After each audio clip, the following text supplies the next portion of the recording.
گھوڑے دریا میں چلا دیے تھے صحابہ نے. تو ان صاحب نے کہا, داڑھی بھی تھی, نمازی بھی, انہوں نے کہا دیکھو صحابہ نے اللہ پہ توکل تھا, دریا میں گھوڑے چلا دیے انہوں نے. تو سامنے شکر ہے کوئی عقل مند بیٹھا ہوا تھا جس کو وہ کھلا رہے تھے نا پورا چینی کا شربت. اس نے کہا دیکھو اگر وہاں پل ہوتا نا پھر اللہ دریا میں گھوڑے نہیں تھے, وہ ڈوبنا تھا انہوں نے, ہاں تو پل نہیں تھا اور مجبوری تھی جانا, صحیح ہے نا. پل ہوتا پھر صحابہ دریا میں چلاتے, پھر سوال ہی پیدا نہیں ہوتا کہ دریا میں گھوڑے چلتے. اللہ کہتا ہے پل ہے تو جاؤ نا. یہ پل بنانے کا ٹائم ہوتا تو بھی نہیں. یہ جو قسطنطنیہ میں سلطان محمد فاتح نے قسطنطنیہ اور یہ جو آج کا استنبول ہے جب یہ فتح کیا تھا تو اس نے کوئی دریا میں تھوڑی گھوڑے چلا دیے تھے.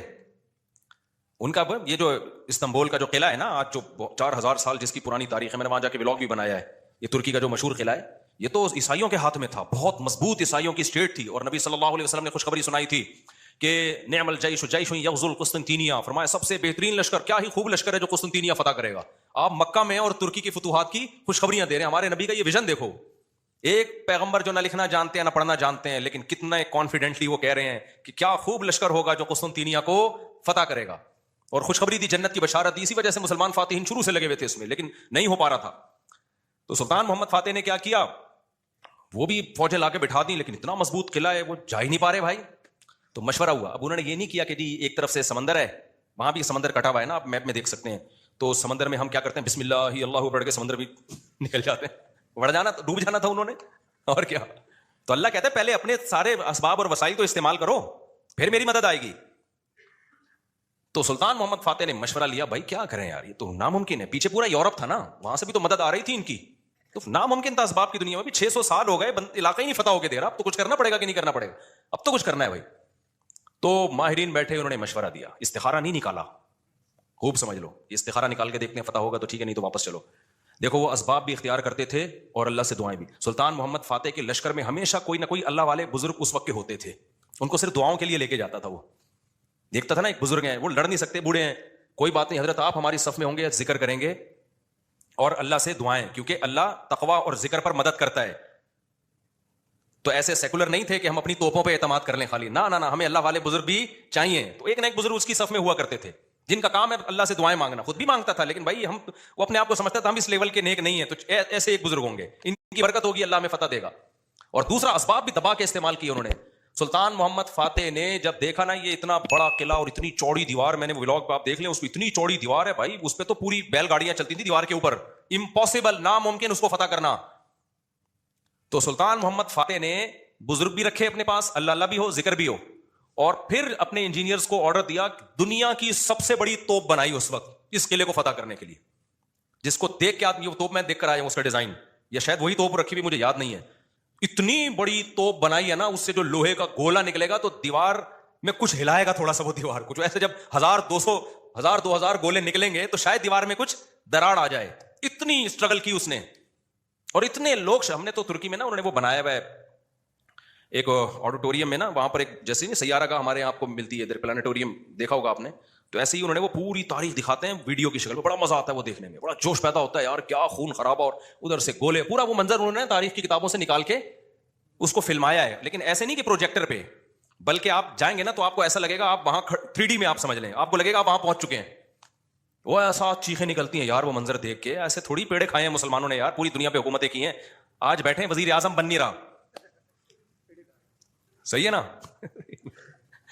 بہت محنتیں کی ہیں مسلمانوں کا ماضی بڑا خدا کی قسم شاندار تھا. میں بار بار کہتا ہوں نا, ایک گورے کی ویڈیو بھی میرے موبائل میں پڑی ہوئی ہے, وہ لندن میں یا امریکہ میں بھول گیا, یونیورسٹی میں وہ گورا لیکچر دے رہا ہے, بھی میرے موبائل میں ویڈیو پڑی ہوئی ہے, وہ گورا لیکچر دے رہا ہے.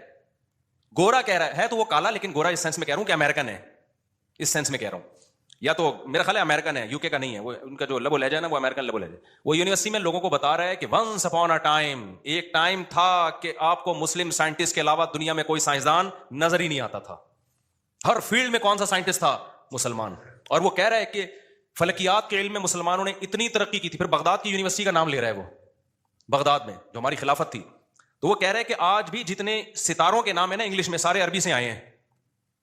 سارے کہاں سے آئے ہیں, یہ عربی سے آئے ہیں. مسلمان یہ کام بہت پہلے کر چکے تھے. بڑا شاندار ماضی تھا ہمارا, لیکن ایسا ختم ہوا, ایسا لگتا ہے ہم ہمیشہ سے ہی اسی طرح ہیں, ہمیشہ سے ہی ہم سے وزیر اعظم بن ہی نہیں پایا کبھی. تو ایسا نہیں ہے, ماضی ہمارا اور زیادہ پرانا ماضی نہیں ہے, 150-200 سال سے زیادہ پیچھے کی بات نہیں ہے. یہ چند غلطیاں ہوئی ہیں جس کی سزا ہم بھگت رہے ہیں, اس میں مذہبی لوگوں سے بھی ہوئی ہیں, حکمرانوں سے بھی ہوئی ہیں. دونوں طبقوں سے ہوئی ہیں, کسی ایک طبقے کو آپ ذمہ دار نہیں ٹھہرا سکتے. تو اس میں ایک بہت بڑی غلطی یہ ہوئی ہے کہ مذہب کو سائنس سے کیا کر دیا, الگ کر دیا. یہ بہت بڑی مسٹیک ہوئی ہے. جبکہ ہمیں داؤد علیہ السلام, سلیمان علیہ السلام کے واقعات میں کیا ملتا ہے؟ اللہ نے سلیمان علیہ السلام کو جب دنیا کا حکمران بنایا ہے تو اللہ نے اسباب اور وسائل بھی دیے تھے ان کو. وہ اسباب کیا تھے؟ لوہا ان کے ہاتھ میں پگھلا دیا اللہ تعالیٰ نے. داؤد علیہ السلام کو حکم دیا زرہیں بناؤ, زرہیں. اللہ کہہ دیتا کہ اے داؤد تو زمین پر حکومت کرے گا, لڑائی کرے گا, زرہیں بنانے کی ضرورت نہیں ہے. آیت الکرسی پڑھ کے ہر مجاہد پہ پھونک لگائی, دم کیا, دشمن کی تلوار چلے گی نہیں. یہی چل رہا ہے نا آج کل. داماد انسان کا بچہ نہیں بن رہا, آیت الکرسی پڑھ کے پھونکو اور اس کو جو ہے وہ تعویذ کرا دو تو ٹھیک ہو جائے گا. پوری 10 سال دامادوں کے ٹھیک کرنے میں بیٹیوں کی زندگیاں تباہ کر دیں. قرآن کیا کہتا ہے؟ ان خفتم اللہ یقیما حدود اللہ, حدود اللہ پہ قائم نہیں رہ سکتے بھائی, خلا لینے کی کوشش کرو اس پاگل سے. 2-3 موقع دے دیے ٹھیک ہونے کے, ہو گیا ٹھیک ہے, نہیں تو اگر برائی اس قابل ہے کہ برداشت کے قابل ہے تو برداشت کرو. بلا وجہ گھر نہیں توڑنا چاہیے, بالکل برداشت کے قابل نہیں ہے, جان چھڑاؤ بھائی اس آدمی سے. نہ میں نہ جانتا ہوں نا ایسے لوگوں کو 30 سال ہو گئے کہ نہیں جی اللہ کے ہاتھ میں دل ہیں, اللہ جب چاہے گا میرے داماد کا دل چینج کر دے گا. اس امید پہ 30 سال گزار دیے اور بیٹی پاگل ہو گئی. میں نے کہا 30 سال کے بعد آپ آ رہے ہو کہ خلا لینا ہے؟ کہہ رہے ہیں بھائی وہ اللہ کے ہاتھ میں دل ہے. تو میں نے کہا اللہ کے ہاتھ میں ہے لیکن اللہ نے کہا کہ میں گھماؤں گا. ہم کب کہہ رہے ہیں کہ اللہ کے ہاتھ میں نہیں ہے؟ اگر ہمیں پتا ہوتا کہ اگلے سال اللہ آپ کے داماد کو ٹھیک کر دیتا, میں کہتا چلو 1 سال اور انتظار کر لو. اللہ کے ہاتھ میں ہے لیکن گھمائے گا کہ نہیں گھمائے گا یہ اللہ نے نہیں بتایا, بلکہ اللہ نے جو بتایا ہے انک لا تہدی من احببتا, آپ اس کو ہدایت نہیں دے سکتے جس سے آپ محبت کرتے ہو. یہ تو حضرت ابو طالب کے بارے میں نازل ہوئی ہے کہ نبی کے چچا ایمان نہیں لائے تو نبی غمزدہ تھے. اللہ نے فرمایا کہ آپ جس سے محبت ہے ہدایت نہیں ملے گی, اس کو ملے گی جس کو اللہ چاہے گا. اور چاہے گا کس کو؟ جو خود چاہے گا. یہ بھی قرآن کہتا ہے جو خود چاہے گا اسی کو ملے گی, جو خود نہیں چاہے گا تو بھائی چاہے نبی کا چچا بھی ہو نہیں ملے گی.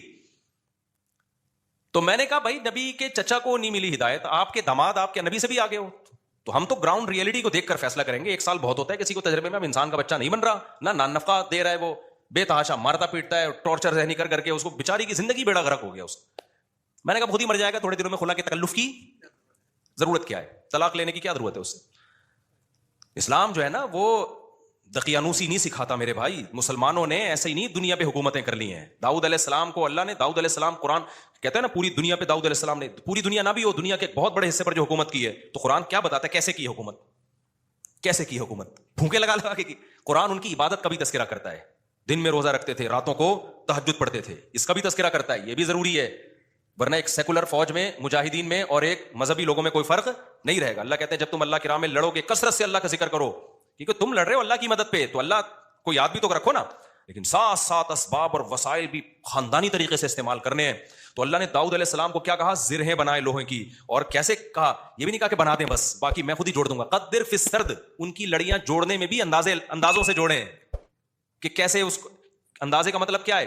کیونکہ جب زرہیں بنائی جاتی ہیں نا, لوہے کے لباس جو جنگ میں استعمال ہوتے ہیں, تو ظاہر ہے جس فوجی کے لیے, جس مجاہد کے لیے بنوائی جا رہی ہیں, اس کو لیٹنا بھی ہوگا, اس کو بیٹھنا بھی ہوگا, اس کو گھوڑے پہ چھلانگ لگا کے بیٹھنا بھی ہے, تو وہ موویبل ہوں, وہ مڑ سکیں آسانی سے. تو اس کے لیے بہت ٹیکنیکل طریقے سے اس کو ایڈجسٹ کرنا ہے. تو قدر کا مطلب اس کی ایڈجسٹمنٹ بڑی خاندانی ہونی چاہیے. نہیں آئی میرا خیال ہے بات سمجھ میں؟ یہ بھی نہیں کہا کہ اللہ میاں نے کہ زرہیں بنانے رسی سے جوڑ لینا, یہ ایک تار نہیں ہوتی جو الیکٹریشین کے پاس ہوتی ہے, یہ والی تار سے یوں کرنا. ہمارے